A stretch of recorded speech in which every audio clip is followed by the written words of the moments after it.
Welcome to my channel. My name is Crystal. Thank you for joining me. I am live right now, so during this you might hear me answering questions. I will read off those questions prior to answering them so that there won't be any confusion. I just wanted to tell y'all really quick about my journey to weight loss prior to getting pregnant. I believe 100%, first of all, let me just say this. I believe 100% that there are things that God calls us to do that are that are sometimes practical. And then I also believe that there's just times where God does things supernatural as well. I used to have PCOS as well as endometriosis, as quite a few of you know. And during that time, it was very, very hard. I hemorrhaged for a year straight.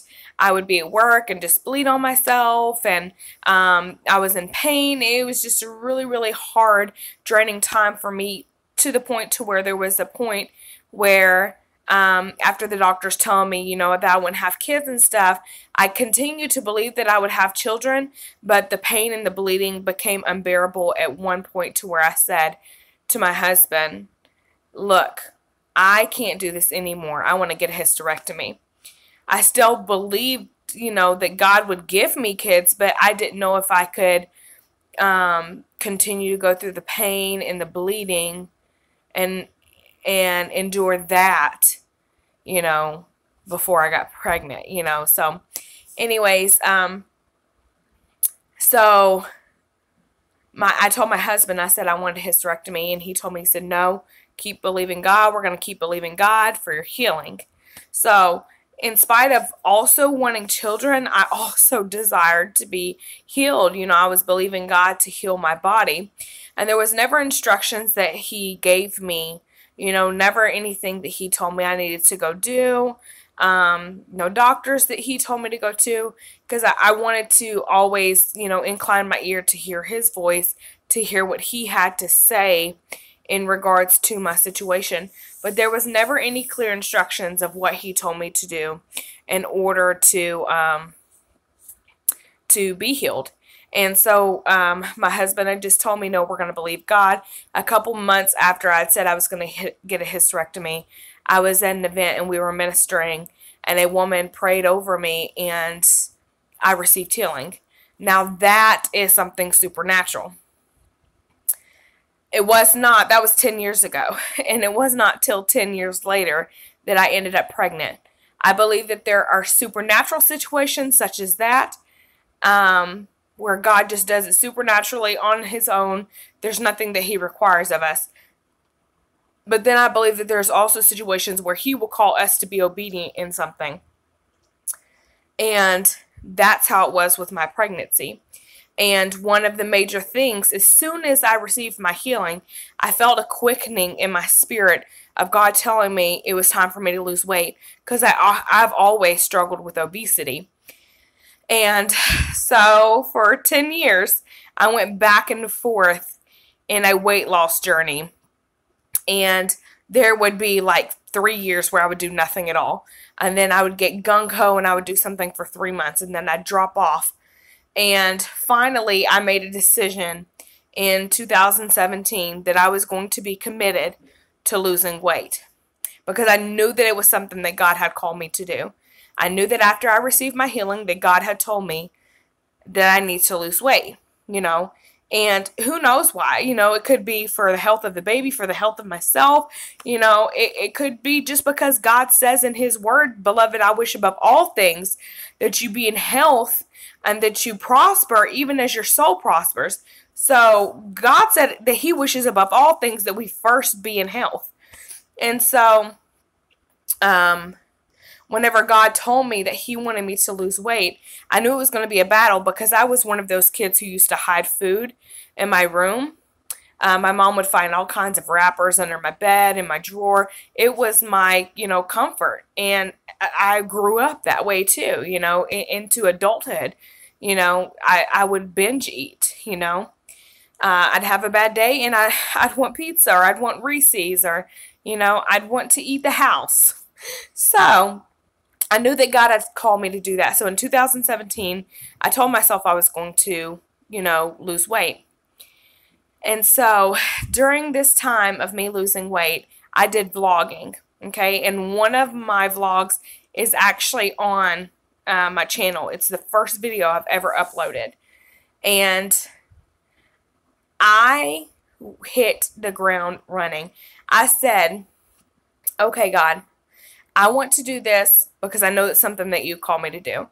And I believe that whenever we commit to do something, God's grace, His assistance, His favor, His strength, everything that we need that's necessary for us to be successful in that thing is going to come along with it. If God calls you to do it, then He's going to provide the provision to get it done. So whenever I made the decision, I started out by changing my food, by changing what I was eating. Okay. I also took supplements because I'm not sure if y'all know, but I do It Works, which is a health and wellness business that have the wraps. But I started taking the Thermafit, which boosts my metabolism and also suppress my appetite. I took the greens, which is like 8 servings of fruits and veggies. I brought it here just for demo. And then whenever I had a cheat meal, I took the Fat Fighters. Oh, goodness gracious. And the Fat Fighters, they help if you have like a cheat meal. And they consume the carbs and the fat from that meal. So, anyways, so I started by taking those supplements. I started by taking what was available to me. Then after that, I knew that I needed to get in the gym. And so I started working out like crazy.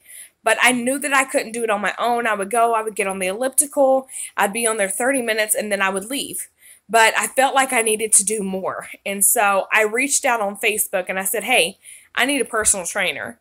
And I didn't have the money to really afford one at that time, but I just made do with what I had. I started climbing steps. I would run steps and I would video myself running steps. And I was a runner. Even being big, being over 300 pounds in like 360s, I would still run.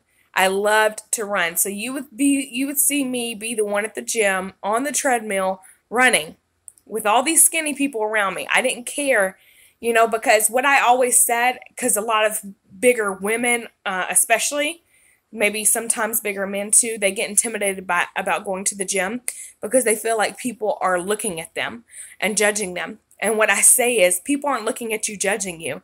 People are looking at you because they're inspired by you. But even if they're not inspired by you, even if they are thinking, oh my gosh, look at that fat girl running on the treadmill. Look at how funny she's running, or look at how she's using that machine. What's in their head is their business. It's none of our business what they're thinking about us. Whatever negativity or, things that they have going on in their mind, that's their problem. So that's how I've always looked at it. And whenever I do see people looking at me at the gym, I always think they're looking at me because they're inspired, and so that's hence part of the reason I got this tattoo. This says inspire on my arm. Because I want to inspire people. And so whenever people would look at me, I wouldn't allow that to make me insecure. I would make me push harder. It would make me want to run harder. It would make me want to build up that incline. It made me want to run faster. And so I got in the gym and I just started to work hard. And this is what I'm talking about provision.